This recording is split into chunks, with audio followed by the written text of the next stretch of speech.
I'm Senator John Hoeven of North Dakota, and I'd like to talk to you today about our nation's fiscal challenges. In particular, about the vital role that international trade can play to help us create jobs and reduce our deficit. Almost exactly 100 years ago, at the start of another century, President Theodore Roosevelt launched a U.S. Navy mission known as the Great White Fleet on a voyage around the world. It was a show of American strength, but it was also a show of American goodwill and prosperity. That voyage would open the doors of trade with the vast, untapped markets of Asia and help usher in what became known as the American century. President Roosevelt's leadership put the world on notice that the United States of America, with the freest, most dynamic economy the world had ever seen, was open for business. It's a legacy felt to this day, but a legacy now in jeopardy. We're all keenly aware of just how serious our nation's current fiscal situation is. No American family could spend 60% more than it's taking in and survive, no less prosper. But that's exactly what our country is doing. The result is a $1.5 trillion deficit and a $14 trillion debt that is dragging down our economy and burdening us and our children. To put all that in human terms, nearly 14 million of our fellow Americans are without a paycheck, and they have been for some time. To turn that around, our country needs the kind of pro-jobs, pro-growth policies that will help us live up to our vision of a strong, peaceful, prosperous America. We have an opportunity right now to advance that vision and jumpstart the nation's economy. Robust international trade can help us do it. And we can start by ratifying long-pending free trade agreements with South Korea, Colombia, and Panama. All of these agreements have been languishing for years. But with a 9.1% unemployment rate and a spiraling deficit, the President can no longer hold these agreements back. Currently, he is holding them up in order to negotiate the Trade Adjustment Assistance Program. TAA can be addressed separately in the context of Trade Promotion Authority, as it generally has been in the past, since 1974.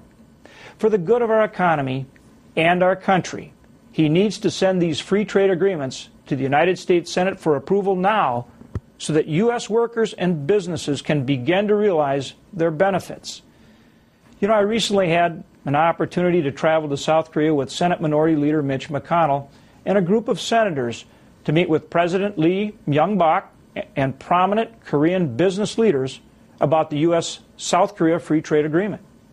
President Lee said he believes Korean lawmakers will approve the free trade agreement, but they're waiting for America to lead the way. They want and expect us to lead the way because to South Korea and nations around the world, America has always been a beacon of liberty and opportunity.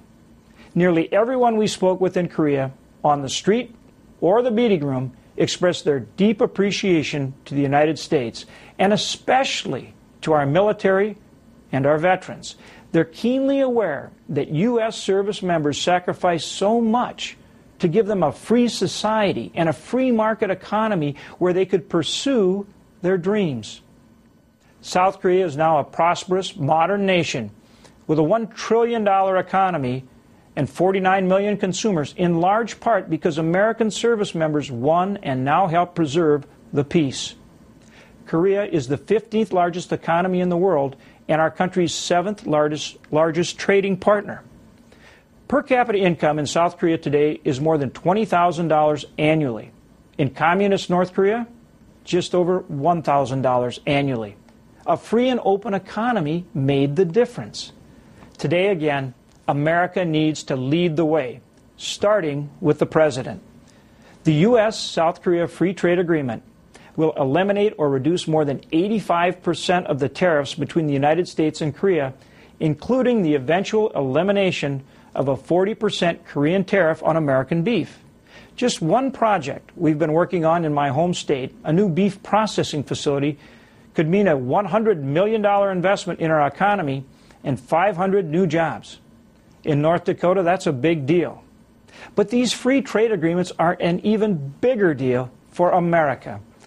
The South Korean Free Trade Agreement alone will increase our nation's exports to that country by more than $10 billion and create 280,000 American jobs.